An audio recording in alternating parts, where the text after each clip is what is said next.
再来看艺人大 S 因为流感引起肺炎，在日本不幸过往。这2天，咱国内的民众抢要做公费的流感预防针哦。台北市昨一日都有6000个民众去做，佮剩6200档，应该连面就用了咯。桃园市为着方便民众，台湾灯会现场买来设注射针。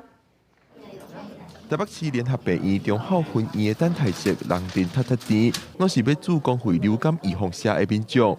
艺人大 S 因为流感引起肺炎死亡，提悬民众做流感预防针的意愿。台北市拜一天就做6000档的公费流感预防针，到拜二早时9点，还剩6200档。截至4号早上9点，台北市剩余6200剂左右。那目前卫生局有公布，在医院库存50剂以上，以及诊所库存20剂以上的医疗院所名单。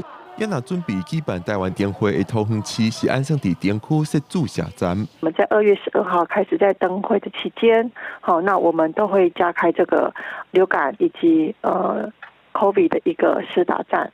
那每天的晚上的5点到8点期间，好，都会在我们的医疗站来进行一个施打。台北市卫生局讲，因为新闻的关系，即阵做流感预防针的民众确实加真济。估计村的公费流感预防针这几天就会做了，由医师建议老人囡仔才会喙弱族群赶紧去做，也鼓励透过提升全面整体的保护力来增强群体免疫。你若有差不多80、90，安尼是上介好啦。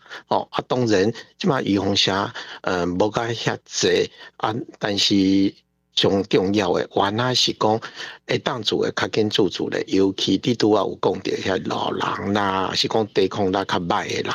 医师讲，若愈侪民众做流感预防针，咱的群体免疫力就愈强，家己较袂患着病，就通保护身躯边的人。